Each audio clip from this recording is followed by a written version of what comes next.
Good morning, everyone. Welcome you all in the politics revision session. Before starting our session, before starting to revise first chapter of politics, uh, I would like to ask few questions to you, students. Tell me now which situation we are facing of COVID-19. Uh, few rules are there to prevent COVID-19, to prevent against COVID-19. Why that rules are? Obviously, in the question only, my answer is to prevent from the COVID 19. So, the rules can be helpful to us only to wash hands continuously, to clean all the platforms in the home. If suppose we are coming from the outside, we have to sanitize ourselves. So, lots of things are there to boost up our immunity system. So, all that rules are for us. Okay, so in this way, which lesson we are going to revise, that lesson is also having few rules regarding few content. So, our first chapter is the Indian Constitution. So, um, before starting in, I would like to tell you one example which already we discussed in interaction section session. That was I gave one example of game. Okay, so um, if suppose in the football there are players and also there are some rules. So according to the rule of football, the ball touch the arm of any player. So this is considered as a foul. So if players start holding the football in their hands and passing it around, then they are not playing football anymore. Similarly, other games such as hockey or cricket also have rules according to which they are played. So, each of these rules helps define the game and helps to distinguish one game from another. You know very well all the games have their own rules. So, as these are fundamental to the game, we can also call the constitute rules of the game. So, like these games, a society also have constitute rules that make it what it is and differentiate it from other kinds of society. So, we can say in large societies in which different communities of people live together, these rules are formulated through consensus, and in modern countries, these consensus is usually available in written form. Okay, in written form. So, a written document in which we find such rules is called constitution. So, few fundamental principles or established precedents according to which a state or other organization is governed. We can say as a constitution. Okay, this was the term constitution. But why does a country need a constitution? Why it is necessary? Why rules are necessary? To distinguish a game, to control all the things? Definitely. So, few needs are there to have that constitution. Let's see. So, constitution helps serve as a set of rules and principles that all persons in a country can agree upon as a basis of way in which they want the country to be governed. So,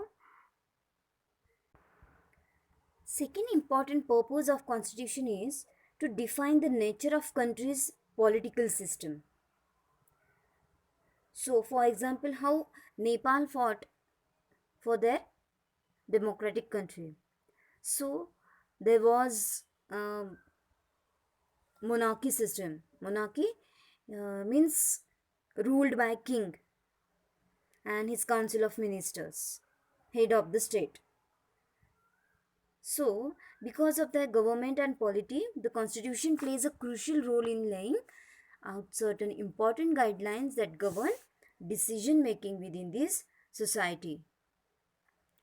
In democracy, we choose our leaders so that they can exercise power responsibly on our behalf.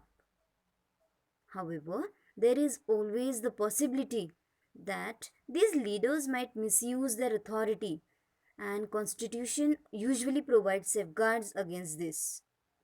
This misuse of authority can result in gross injustice as demonstrated in Suresh's story. You know, how that Suresh was the class monitor, and he was misbehaving with the other students because he had that power. He was monitor. That's why. So in democratic society, the constitution often lays down rules that guards against this misuse of authority by one political leader. So, in case of the Indian constitution, about which the discrimination within the leaders and common people will be described. Also, it expresses the aspirations of people for building a good society. Yes, as we are a part of society, we are also responsible to build a healthy environment in society. It defines the nature of political system of a country. It provides a set of rules that allow the minimal coordination amongst the member of society, enable the government to fulfill separation of society and create conditions for just society. So these were few requirements to build a healthy environment within the country. And another important function we can say constitution plays democracy is to ensure the dominant group does not its power against other less powerful people or group. The storyboard below demonstrates one such situation in the classroom. You have seen that classroom scenario over there, which were the majority people, they were dominating to minority people who were the girls. So, all the stories are correlated with each other to define the term constitution, how it plays important role. And that's why such unhealthy situations can occur in democratic society too, where a majority can continuously enforce decisions that exclude minorities and go against their interest.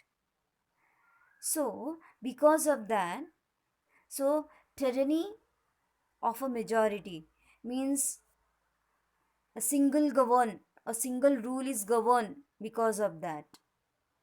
So constitution usually contain rules that ensures that minorities are not excluded from anything.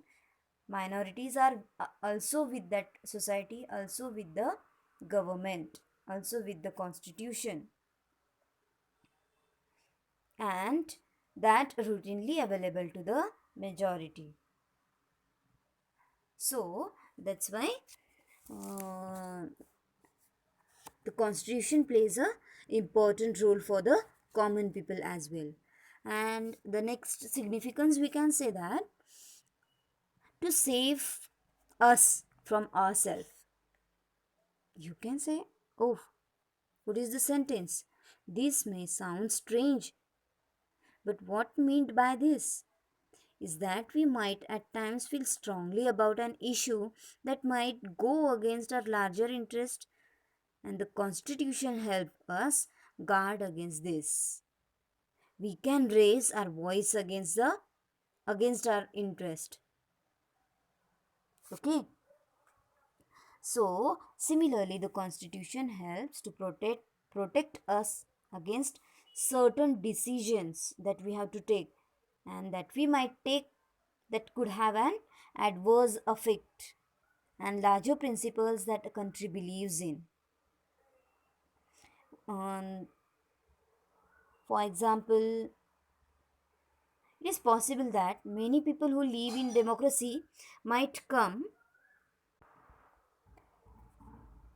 might come to strongly feel that party politics has become so angry that we need a strong dictator to set this right.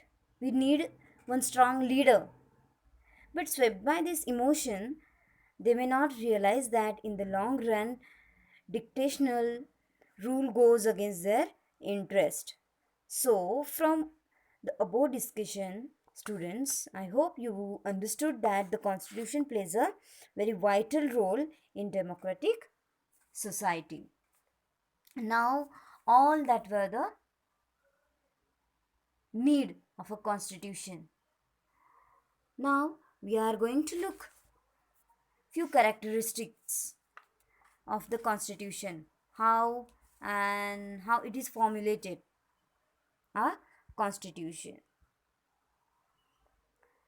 So, the Indian constitution is the longest written constitution. It is partly rigid and flexible, actually, we can say. Democratic republic.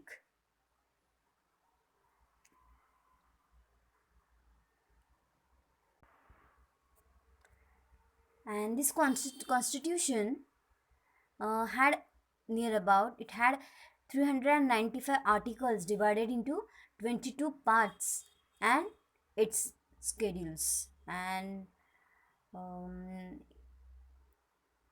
today it has 444 articles divided into 22 parts and 20 schedules.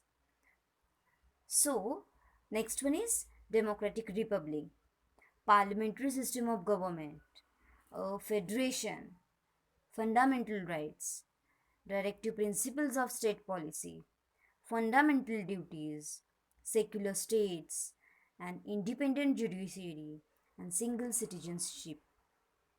So all that are the main characters of constitution. Now the most important thing. Dr. Baba Saheb Ambedkar is known as father of Indian Constitution. Dr. Ambedkar believed that his participation in Constituent Assembly helped the scheduled caste get some safeguards in the draft constitution. But he also stated that although the law might exist, scheduled castes still had reason to fear because the administration of these laws were in hands of caste Hindu officers. He therefore urged scheduled castes to join the government as well as the civil services. So, after that, all that were the efforts because of Dr. Baba Saheb Ambedkar. Now, there are a few key features to represent that constitution. And before that, I would like to tell you in the Indian national movement had been active in struggle for independence from British rule for several decades.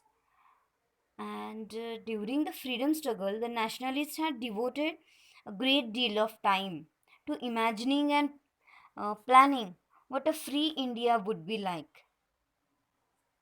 And that's why, under the British, they had been forced to obey rules that they had very little role in making. So, the long experience of all that leader under the colonial state convinced Indian that free India should be a democracy in which everyone should be treated equally and be allowed to participate in government. And that's why they thought that yes, why few key features will be there that concern diversity, unity, social economic reform, and representation that authors of the document were with all that things. So these key features are federalism, parliamentary form of government, separation of powers, fundamental rights, and secularism. So we will go through first one, federalism. So have a quick look. Federalism refers to the existence of more than one level of government in the country. So basically we can say that um, a nation and the state which will be having a healthy communication between them. So existence of more than one level of government in the country, that can be the existence in the federalism. So the vast number of communities in India meant that a system of government needed to be devised that did not involve only person sitting in the capital city of New Delhi and making decisions for everyone. Instead, it was important to have another level of government in the states. So that what will happen, decisions could be made for the particular area. So area wise, it can be the decision making system. While each state in Indian enjoys autonomy in exercising powers of certain issues, subjects of national concern required that all these states follow the law of central government. So, constitution contains list that details the issue that each tier of government can make law. Each can part can make a law. So in addition, constitution also specifies that where each tier of government can have the money from for the work, whatever the policies will be there, for that it can work. So under federalism, the states are not merely agents of federal government but draw their authority from the constitution. Okay, next one is parliamentary form of government. So in that, the different types of government that you just learned now, just you read it. So that consists representative who are elected by the people in the parliamentary form of government. Then next one is separation of powers. So according to the constitution, there are three organs of constitution, three organs of government. That is, first one is legislature, second executive, and third one is judiciary.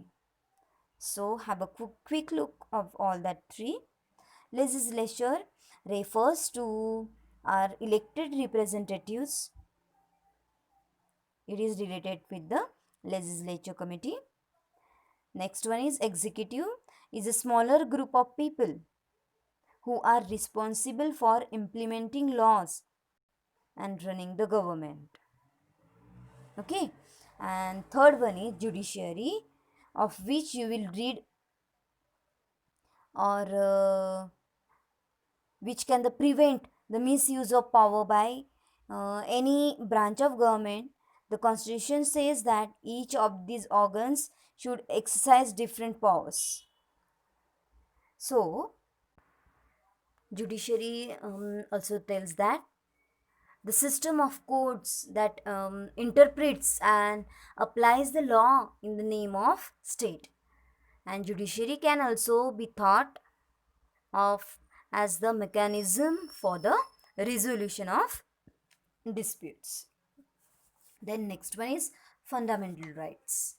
Okay. So the section of fundamental rights has often been referred to as a concerns of Indian constitution. So basically there are six fundamental rules or fundamental rights we have for the study. First one is right to equality, right to freedom, right to freedom of religion, right against exploitation, cultural and educational rights, and right to constitutional remedies. So, we will have a quick look. So, right to equality. All the persons are equal before the law. This means that all persons shall be equal protected by the law of the country. It also states that no citizen can be discriminated against the basis of their religion, caste, or sex. Every person has access to all public places, including playgrounds, hotels, shop, any common places. That will be the right to equality. Then, right to freedom. So, right to freedom includes the right to freedom of speech and expression, right to form associations, right to move freely and reside any part of the country, and the right to practice any profession, occupation, or business. The next one is right to freedom of religion. Religious freedom is provided to all citizens. Every person has the right to practice, profess, and propagate, means to produce the religion of their choice, to declare, to choose particular religion. Next one is right against exploitation. The constitution prohibits human trafficking, forced labor, and employment of children under 14-year age. Okay, so under 14 years, students listen carefully. So not a single child can work as a labor. Next one is cultural and educational rights. Constitution states that all minorities, religious or linguistic, can set up their own educational institution in order to preserve and develop their own culture. And the last one is right to constitutional remedies. This allows citizens to move the court if they believe that any of their fundamental right have been violated by the state, means break by the state. It is not following all the rules. We can use that right to constitutional remedies. Okay, now let's move towards next slide. Now here to the conclusion part we are now. We can say in the picture, if you can see carefully, the picture shows the pages from the Constitution of India in the Parliament Museum. You can observe that carefully.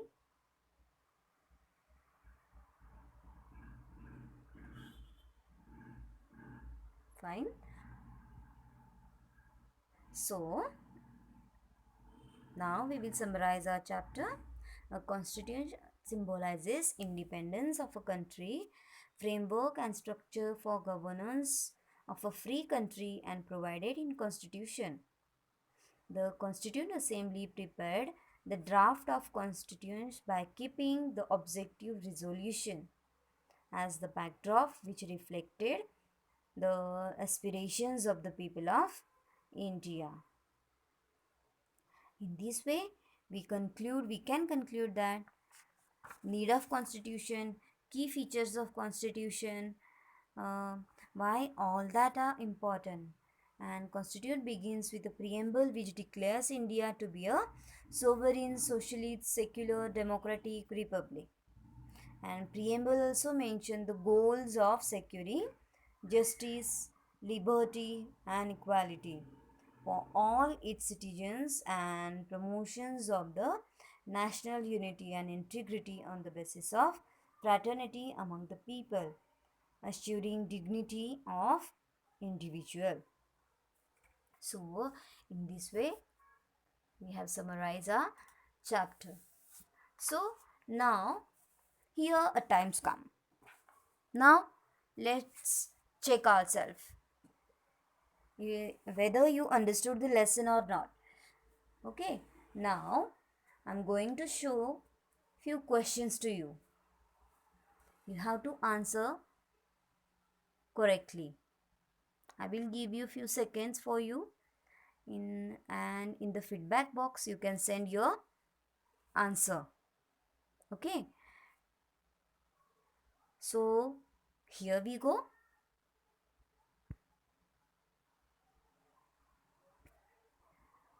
Question number 1. Buying and selling of human beings include in which right? Can you guess the answer? Right to equality, right to freedom, right against exploitation, none of these. Second,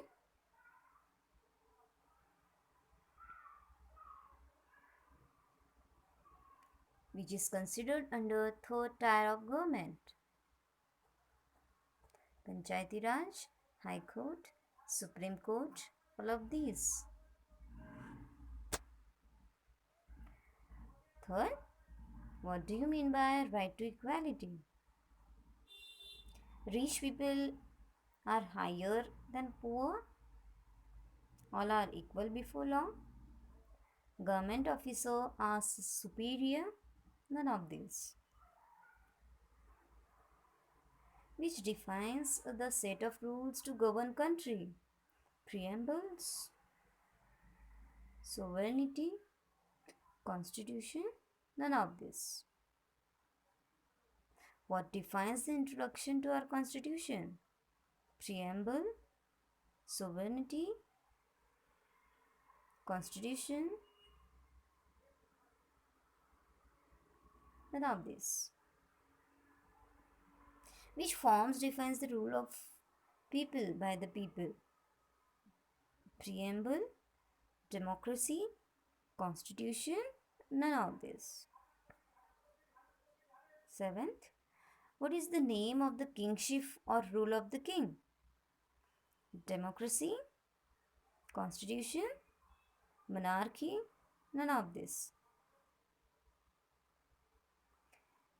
What do you mean by secular state? Don't have any official region, don't have any king, don't have any preamble, or none of this. Moving towards next slide. What type of government India practiced? Monarchy, democracy, anarchy, or none of this. And last one, what are the fundamental rights provided by the Constitution of India? Right to equality, right to freedom, right against exploitation, all of these.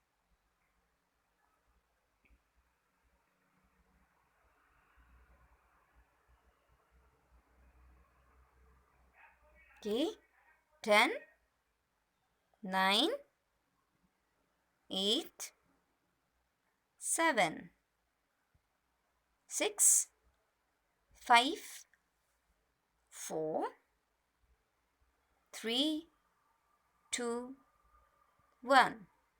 Here we go. Okay, fine. Now just cross check your answers. I'm going to show you. These are the answers. First one, right against exploitation. Second is Panchayati Raj. Third, all are equal before law. Fourth, Constitution. Fifth, Preamble. Sixth, Democracy. Seventh, Monarchy. Eighth, don't have any official religion. Ninth, Democracy. And 10th one, all of above. Fine.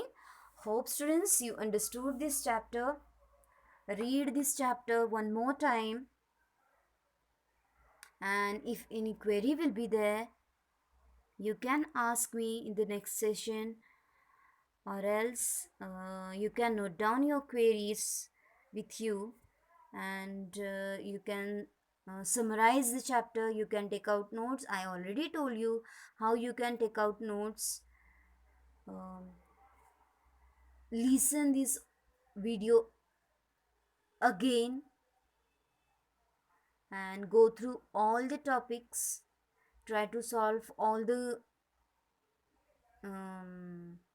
question answers from the textbook which you have,